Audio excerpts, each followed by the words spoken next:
Sejam todos bem-vindos a mais um estudo do projeto Nosso Lar Segundo o Espiritismo, esse projeto do KardecTube, e vamos iniciar agora a segunda parte da nossa introdução.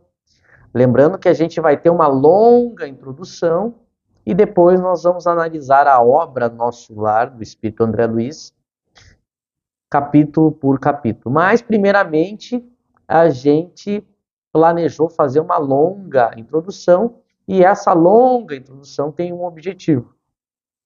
Nós tratamos na primeira parte dessa introdução de responder com textos de Kardec a pergunta: podemos analisar uma obra?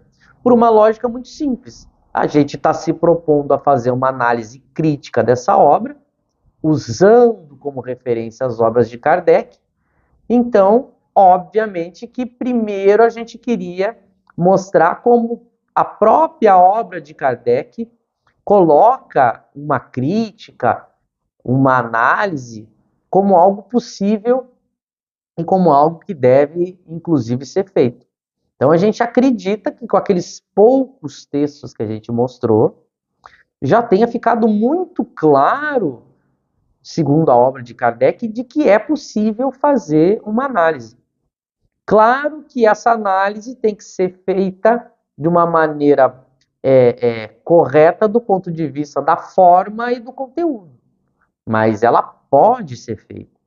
Então, o que a gente quer mostrar é que as pessoas têm o direito de discordar daquilo que a nossa análise crítica está dizendo, mas as pessoas não podem, usando como referência Kardec, dizer que a gente não pode fazer uma análise crítica. E isso a gente procurou mostrar que seria contradizer a própria obra de Kardec. Claro que agora, uma vez demonstrada a possibilidade de fazer uma crítica, a gente vai entrar num segundo momento na questão de, bom, uma vez que eu posso fazer uma crítica, como fazer uma boa crítica, uma boa análise, uma crítica sincera, correta, verdadeira, lógica, justa. Então, algo de fundamento, de qualidade. É isso que a gente vai querer mostrar um pouco agora. Requisitos, critérios que a gente tem que ter para fazer uma boa crítica. Toda pessoa que for fazer uma análise de uma obra, ela tem que ter esses critérios que, inclusive, os Espíritos e Kardec nos deixaram boas recomendações para que a gente tenha condições de fazer uma boa análise. Então, a gente vai mostrar agora, então, justamente isso. Textos, novamente, sempre usando Kardec, onde a gente vai procurar mostrar orientações que a obra de Kardec nos dá, de coisas que eu preciso ter e fazer para realizar uma boa análise, uma boa crítica. Isso vai ser, então, a segunda parte dessa nossa introdução.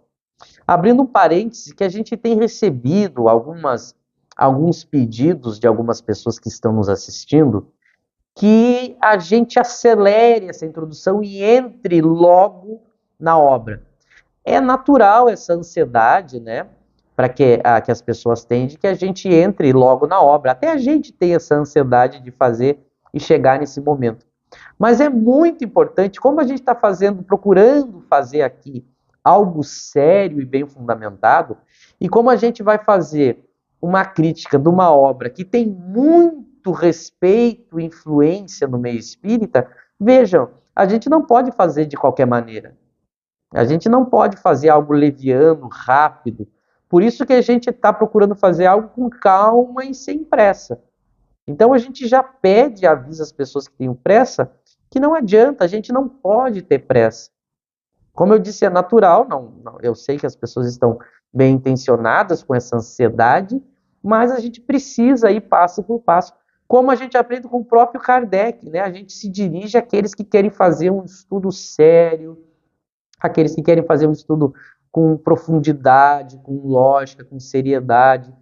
E a gente procura atender esses requisitos, então não tendo pressa, tentando fundamentar, claro que de uma maneira sempre incompleta, mas de uma maneira minimamente séria e competente, para dar os fundamentos daquilo que a gente vai opinar.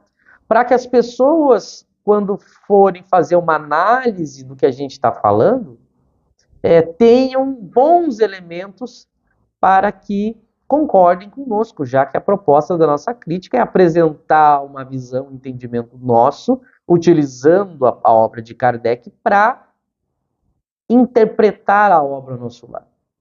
Embora, evidentemente, a gente respeite quem vai pensar o contrário, e como eu já disse em outras ocasiões, a gente vai publicar no futuro as opiniões daqueles que pensam o contrário, para deixar que os espectadores, analisando todos os lados da questão, tirem as suas conclusões, exatamente como a gente aprendeu com Kardec, porque era assim que ele procedia. A gente vai fazer a crítica, vai procurar fundamentar a crítica, vai colocar o que a gente pensa baseado nas obras de Kardec de uma maneira clara e sincera, e aí cabe às pessoas decidirem se elas concordam ou não e seguirem com as suas visões, suas crenças, suas opiniões, porque, como diz o próprio Kardec, a convicção não se impõe. A gente vai apresentar a nossa e tentar convencê-los da nossa, mas é óbvio que deixando sempre o livre direito das pessoas em discordarem, mas também deixando claro que, da mesma maneira que as pessoas têm o direito de discordar e ter a sua opinião, nós temos o direito de ter a nossa e de apresentar. É assim que funciona o terreno do livre debate e do bom debate na busca do conhecimento, né?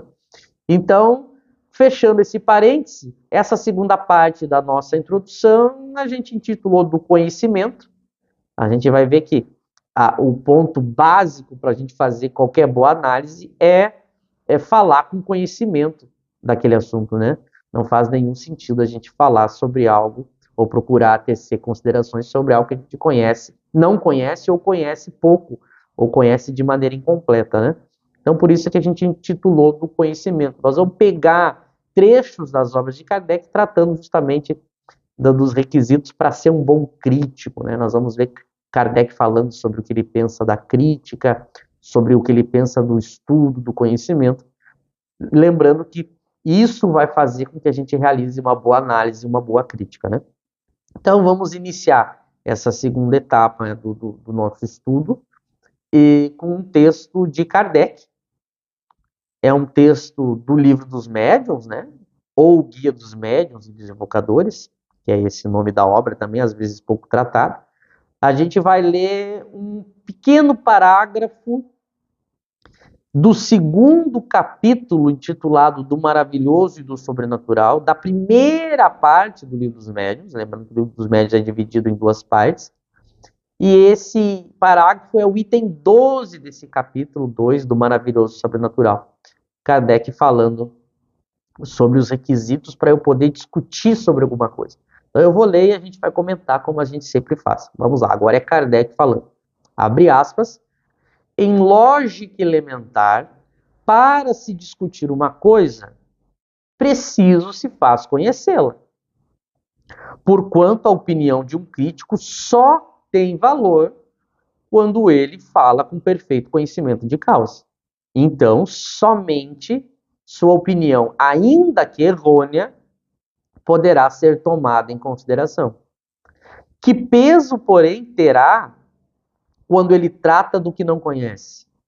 A legítima crítica deve demonstrar não só erudição, mas também profundo conhecimento do objeto que versa, juízo reto e imparcialidade da prova, sem o que qualquer menestrel poderá arrogar-se o direito de julgar Rossini e um pintamonos o de censurar Rafael.